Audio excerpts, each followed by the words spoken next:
जब शुरुआत हुई थी ना, तो हमने कहा था पिक्चर अभी बाकी है, तो पिक्चर सामने आ रही है।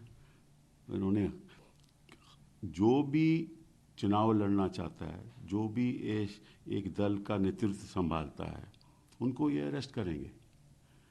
अभी देखो, उन्होंने कविता को कर लिया, पहले हेमंत सोरेन को करा, अब केजरीवाल जी को कर लिया, अब राघव चड्ढा की बारी है।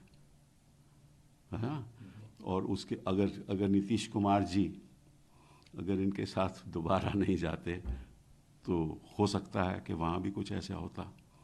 और इन्होंने महाराष्ट्र में कई लोगों को अरेस्ट किया ऐसा, फिर उन्होंने बीजेपी ज्वाइन कर ली। तो ये तो इनकी राजनीति है, ये तो साफ जाहिर है। और अगर कोर्ट्स चौकन्ना नहीं रहेंगे, खामोश रहेंगे, तो ऐसा चलता रहेगा। अभी भी मैं कहता हूँ पिक्चर अभी बाकी है।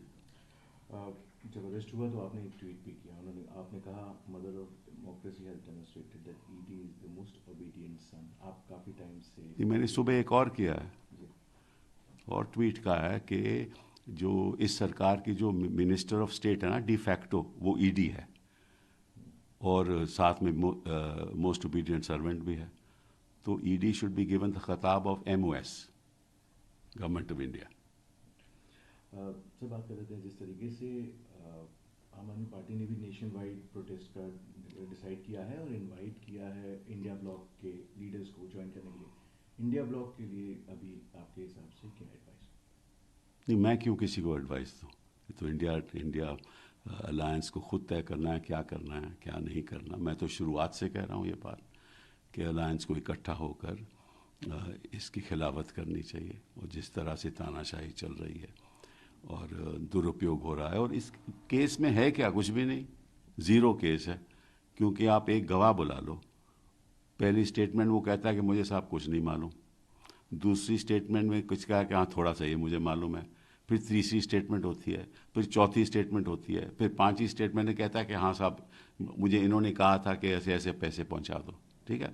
फिर वो अप्रूवर बन जाता है, उसको बेल भी पहले मिल जाती है, फिर अप्रूवर बन जाता है।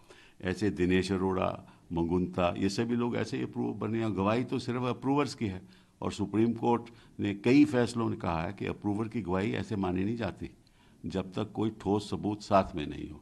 तो साथ में तो वैसा भी कोई सबूत नहीं है, और ये भी सारी सेक्शन 50 PMLA की स्टेटमेंट्स हैं। तो इसमें कुछ है तो कुछ नहीं, लेकिन इन्होंने दिखाना है, देश की जनता को दिखाना है कि हम कितने स्वच्छ हैं। हालांकि ये मतलब कि जिनको इनको अरेस्ट करना चाहिए था उनसे तो इन्होंने बॉन्ड ले लिए, अब तो स्कीम भी खत्म हो गई, अब तो बॉन्ड भी नहीं इनको कोई दे सकता, ठीक है ना। तो ये सब ये तमाशा है, इस देश का लोकतंत्र का तमाशा हो गया है।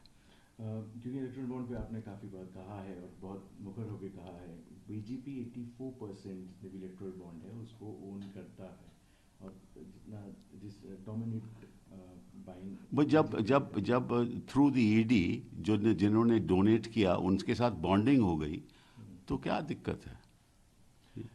आगे प्रश्न मेरा रहेगा, जिस तरीके से सुप्रीम कोर्ट को अप्रोच किया अरविंद केजरीवाल ने, आपके हिसाब से क्या? नहीं, मैं इस पे बारे में कुछ नहीं कहूँगा। Thank you.